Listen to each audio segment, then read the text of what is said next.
Okay. All right, let's make a formal introduction for our listeners. Good afternoon, John. My name is Claudia. I'm calling you from Washington, D.C., from the South Fairfax City. We're very humble and grateful that Jon Dawson from Electric Forgives accepted our invitation to the show. John, welcome to the show, man. Thank you very much for having me. You've got a great show there. Thank you very much. I appreciate it, man. First question. Tell me when you guys came out with the name from the band Electric Forgiveness. It A has, friend of has to mine, have me. Yep. a friend of mine took a photo years and years ago, and it was an action shot of a light bulb exploding, Hmm. and it looked really peaceful even though it was exploding. And I said that looks like electric forgiveness.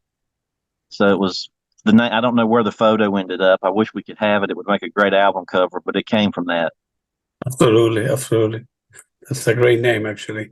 Thank Uh, let's go back to the beginning. Were you born like in a musical family? How old were you when you perhaps began taking, I don't know, guitar lesson, piano lesson, or whatever back in the day? Never really had any lessons. I was not allowed to touch the guitar until I was nearly 18. I think my parents were afraid I would end up in a gutter somewhere or a derelict or ward of the state.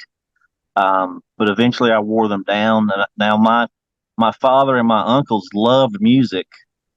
Um, Several generations of my family are obsessed with bluegrass music, and my dad loved 60s soul music and stuff after that. But as far as the music I make, they're all very disappointed I did not go into bluegrass. The stuff I make is totally foreign to them, which is fine. That's okay.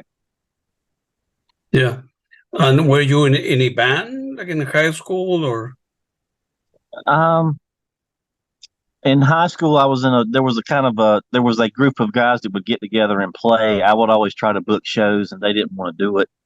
The main band I've been in my whole life is Third of Never, and this Electric Forgiveness project is an offshoot of Third of Never. Third of Yeah. Never is more of a traditional rock band setup. It's a little left of center, but it's more of a rock band. And Electric Forgiveness is like the electronica side of that. And a lot of stuff from the Third of Never album we recorded this year that's going to come out next year.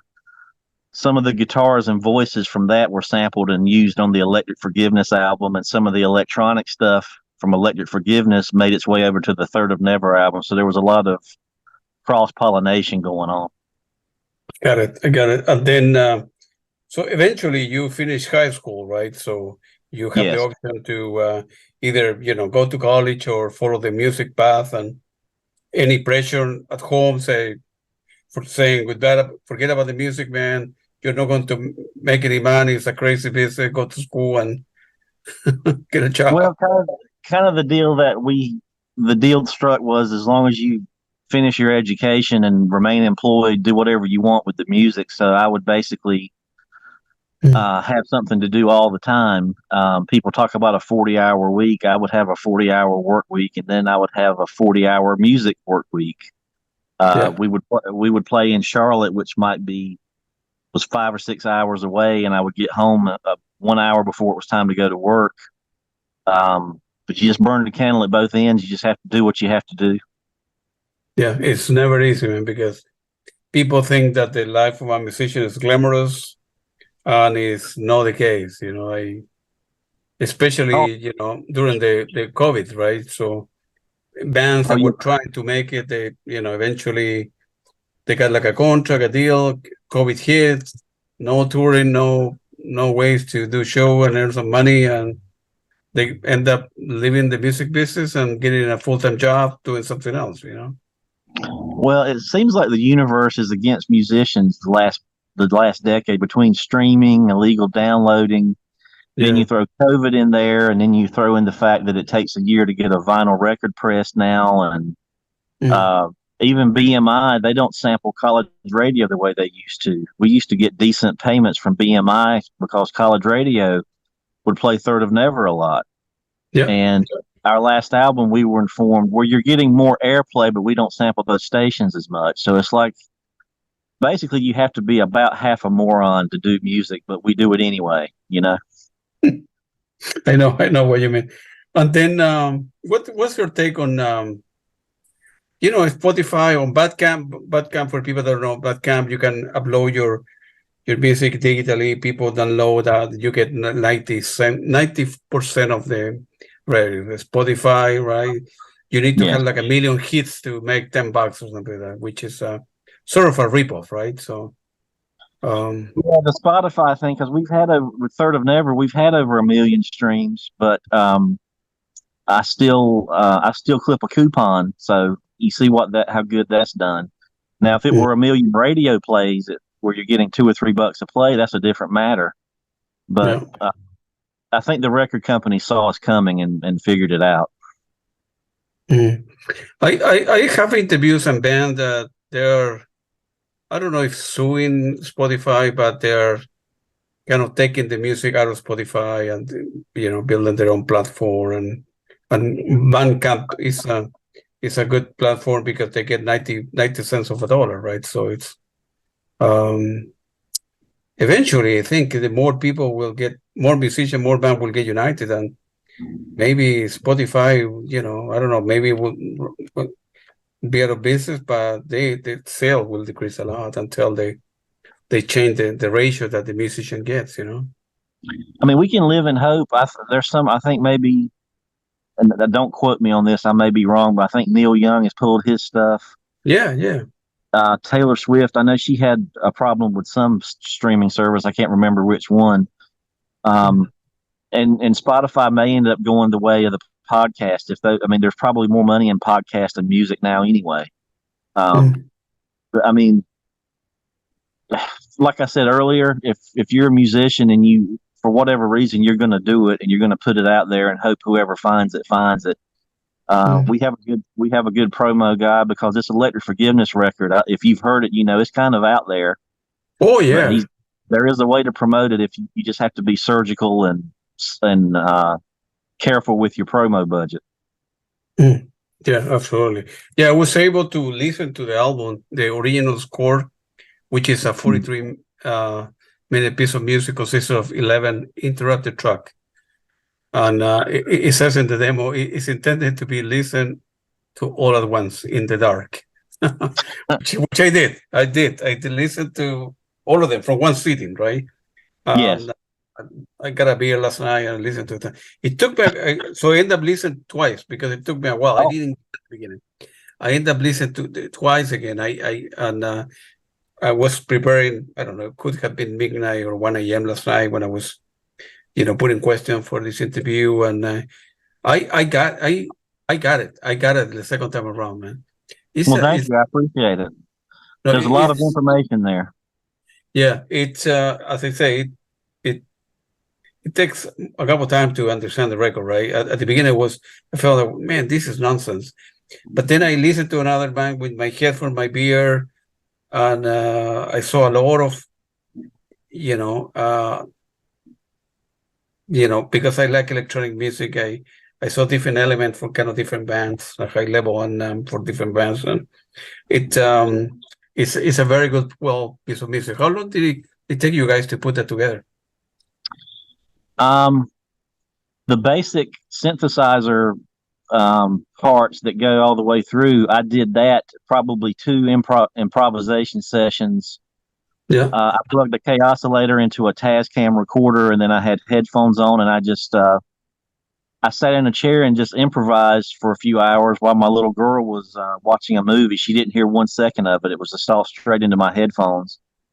And I took what I liked and molded it into a 43-minute piece and divided it up into tracks. Yeah. And my first thought was this would sound great with acoustic drums. Yeah. And I contacted Kurt Ryle of the Gripweeds. He's played with me in Third of Never. And he just did an incredible job. It's like a 40-minute drum solo he does.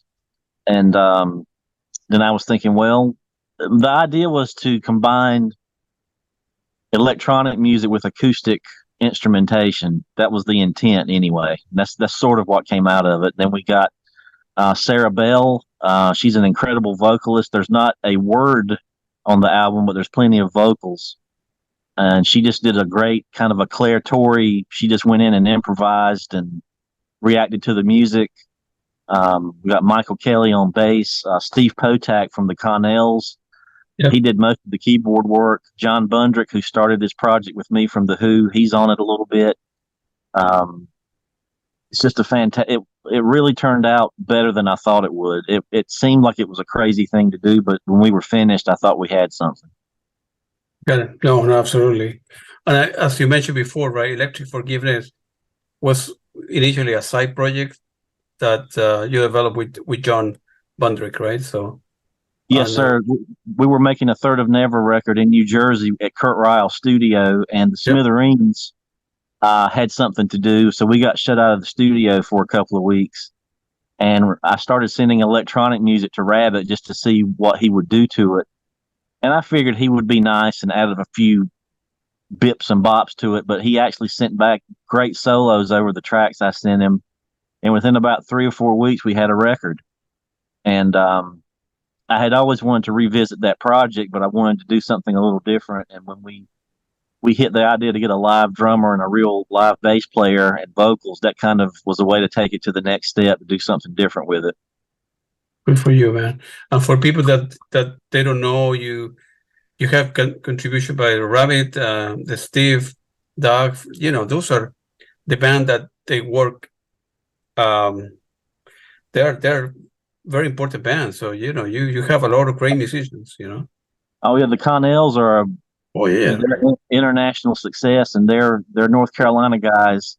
And when I was in high school, I didn't even think it was possible to start a band if you were from North Carolina. And then the Connells come along, and they're on MTV, and they're having hits all over Europe. And I mean, to us, they were just as big as REM. I mean, they weren't on a record label as big as REM, but they were making records that were just as good, if not better. Yeah, absolutely. Absolutely. What quick question there? What will be if they're that good according to you? Why REM will be on another level that Muff's band is publicity, is fan, is a different strategy. They made really good records. Yeah.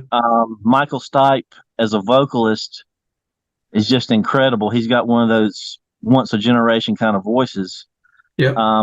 But they did have good publicity. They were smart in the way they went out, just played everywhere for be it 2 people or 2,000, and they were able to build it up the old way.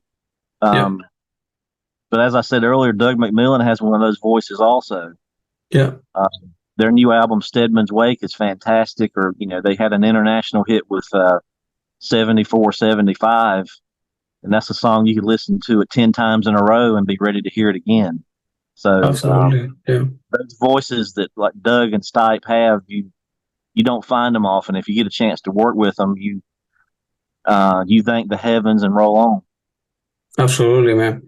Is it you've been in the music business for many, many years. Is it difficult to make a decent living in the music business, or still you need to get another job and a part-time job doing other stuff or to survive?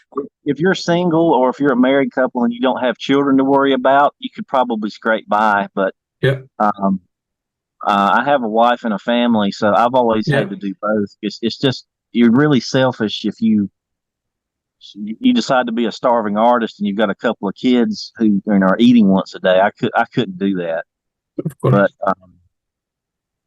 But there is a way to do both. People say you have to choose one or the other. That's not really the case, because there was a band on Austin City Limits a few weeks ago, and I know for a fact that half the band have day jobs. So most musicians I know have, if they don't have a full-time job, they have 2 or 3 part-time jobs. You just can't go out there without a net. Maybe when you're 22, you can do that. Young, right? Sleep on somebody's couch thing, but when you got other people depending on you, you don't need to be too much of a jerk about it. Yeah, absolutely. No, man. So the album is going to be released on October 15. So that will be a couple of weeks. How you are been promoting the album? It used to be back in the day that you would send that to different radio station, publicity behind the scene, doing some PR, uploading to different platform. social media campaigns, YouTube, that kind of stuff? Right? How you guys do it Yeah, nowadays? we're the main promo. We're using Glass Onion Media. They've done a Yeah, really great job for us. There are some contacts I have over the years through Third of Never. Some of the publications that do stranger left of center music, I'm sending it to them.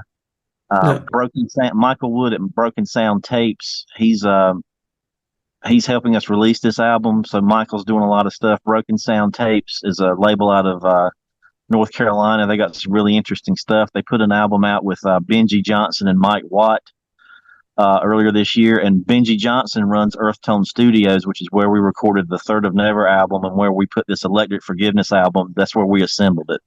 So a lot of connections were made with great people. good for you, man. And my understanding is the initial form are going to be CD, cassette, and digital, no vinyl at this moment, right? Well, no, we're hoping to do vinyl. It would just be later Yeah, on. We were for about 7 seconds. I was thinking about putting out the Electric Forgiveness album and the Third of Never record at the same time as like a 2 album project. yeah, But Doug and some other people said that's a good idea, but that might not be. You might end up in the nut house if you try to do that. And I think they were right. So we're spacing it out a little bit. But yeah. the projects are connected, and there is even a movie script that's tied to this album and the Third of Never album. So we're trying to get a movie made while we're putting Really? albums out. So that goes Yeah, back to the moron thing. yeah. Got it. So I thought when I saw the name of the album, I thought, man, original score, because I love soundtrack and I have a big, music collection. I thought, man, this when I saw the title, that this is a score for a movie, a science fiction movie, and then I went back and forth in my mind. That could be applied to actually to a movie if you have or a documentary if you have a good script behind it, right? So Well, the script that I wrote, the titles to the songs on Electric Forgiveness allude to the script. got it. So if you want to read the titles to that album, it kind of gives you an idea Yeah, what the movie is about. And yeah, but we're hoping that gets made, whether it's a real movie or animation. We're hoping that comes out before the yeah, Third of Never album, or maybe at the same time. yeah. Got it. Nowadays, if you get a used car or a new car, they don't come with CDs, player, and fewer and fewer people have CD players at home. But believe it or not, right, people are going back to vinyl.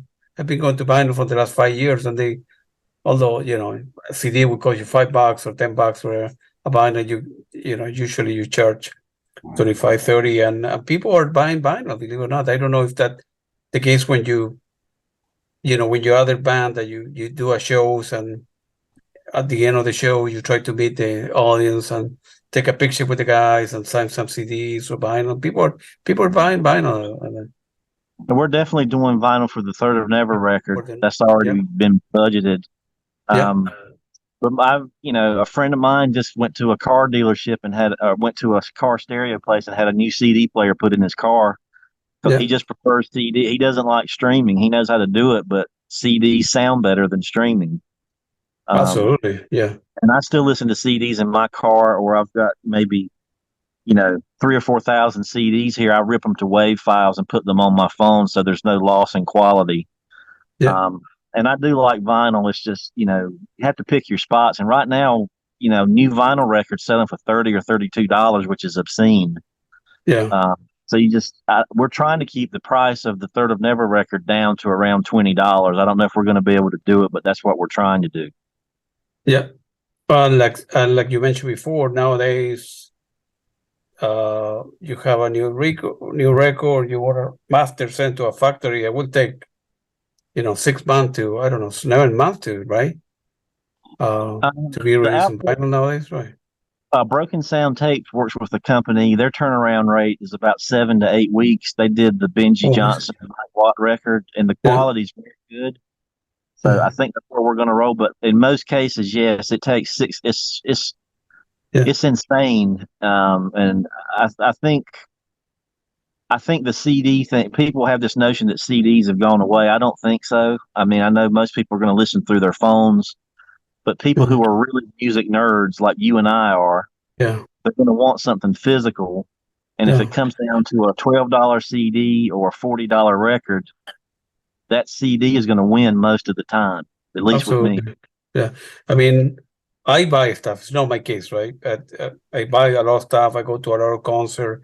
Every show that I go within my budget, right? I try to get a CD or vinyl for the band, or or I go to eBay and buy them, whatever. But I like physical thing. I mean, Yes.